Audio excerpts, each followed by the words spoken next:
talking to my grandpa, Charles Stein, for Are you recording this? oral history project. Yep. So, the first question I want to ask is, what was the community you lived in like before the Holocaust in World War II? The community in Vienna, Austria, was a middle-class community. Right. The area where I lived, where all people were pretty much middle class, and in Vienna, there were no real distinction between classes, except in the suburbs where the rich people lived. That was different, but otherwise, city of 2 million people. It's all the same. It was just Pretty big much. city. Yeah. Being stateless, it was hard to apply for a visa, right? I couldn't find you anybody couldn't who find any wanted it. visa. Yeah. And then, so how did you make it from to Luxembourg out of Vienna? In Vienna, I was looking for a way out. I was going to all the embassies and everywhere. I got to one day, this was in late July. By that time, it was pretty hopeless. Couldn't find anybody. I and my friends went to every embassy. We didn't know what immigration meant. Yeah. We thought, you go to an embassy and said, we'd like to come to your country, and they'd invite us. No such thing. Well, sometime in about July, I guess, of 1938, I was on the street one day with my friends trying to do this thing, and one of my friends says, "Hey, don't you have a stateless passport?" By that time, I had gotten a stateless passport, which is a useless document. You got to get a visa in there. Yeah. So I said, "Yeah." He said, "I just heard that Luxembourg will give stateless people a visa for 14 days to come through Luxembourg." So I looked for I went to a telephone booth and found where the Luxembourg consulate was about 2 blocks away. And I immediately went there, and it turned out to be an apartment. Luxembourg had a husband and wife, they didn't have an embassy. So I went there and knocked on the door and just said, I understand I can get a visa. I had no idea what was happening.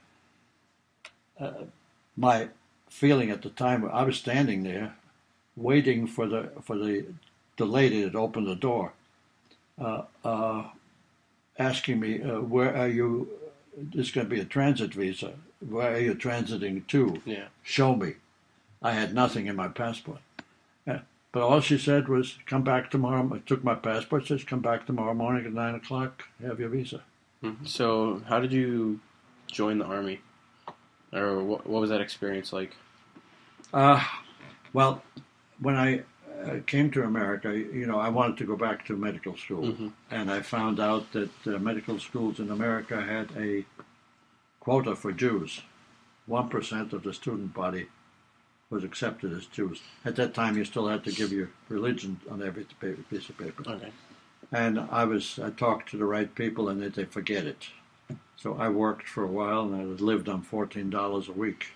You spend that much for lunch.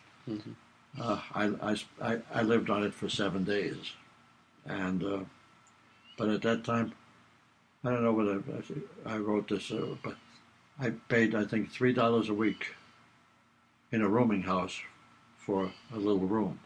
Okay. So. The bathroom was down the hall somewhere for everybody. Anyhow, I ate most of my meals in a Chinese restaurant, which was right down the street from where I lived. You had to go down a couple of steps from the sidewalk. There were windows, but they had to go down. There was and for 55 cents, I got a full meal in a Chinese restaurant. That's how I lived. And I got drafted. In 1941, I had to sign up for the draft, and they had a lottery, a weekly lottery, and I was an instant winner. And on the 7th of October, 1941, I was in the Army. So what other jobs after that have you held? After the military. Well, after the military, I was in. I got into from Korea. I quit the army. I got out, and in December of 1942, a month before I had to leave Korea, I had leave, and I got a flight to Tokyo, and ran into my old former friends from Korea who I worked with, who had been transferred to Tokyo, was in the army. And he said, "What are you going to do?" And I said, "Going home, I have no idea." And he said, "Hey, we got a job in my office that's open, a civilian job. It's a pretty good job, get about the same money that you get in the army. And why don't you stay here? You got no place to go anyway." I had no way to go. I said, "Hey, that's a good idea." So he took me down to personnel, and I had to fill out a thing I turned it in. They looked at it and said, "Yeah, you fit that."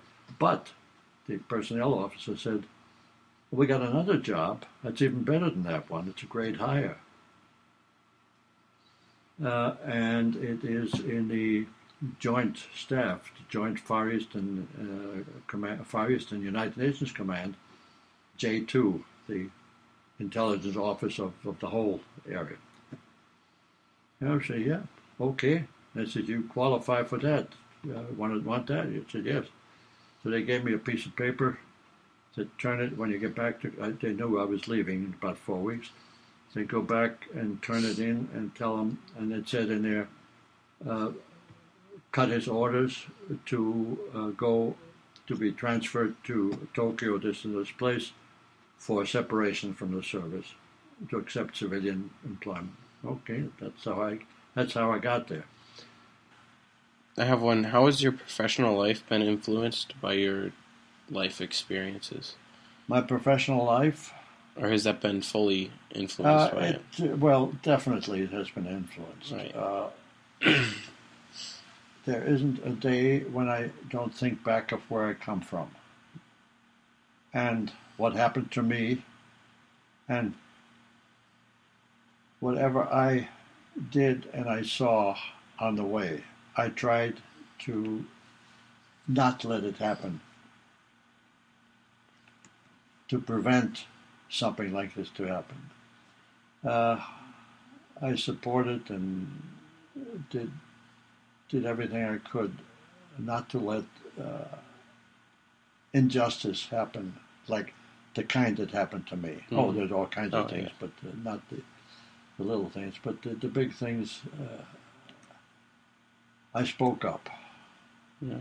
And I use this in my speech as the final thing I now use in all my speech, talking about me and all that. And the last thing I say to the people is, I want to leave you with one thing, and that is a quote of a German pastor, a Protestant minister, who was jailed by the Nazis. And after the war, he said something that sort of applies to, that I want to leave you with. And then I recite that. And I said, first they came for the trade unionists, and that's what the man said.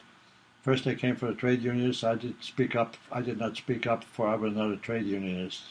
Then they came for the communists, and I did not speak up, for I was not a communist. And then they came for the Jews, and I did not speak up, for I was not a Jew. Then they came for me, and there was no one left to speak up.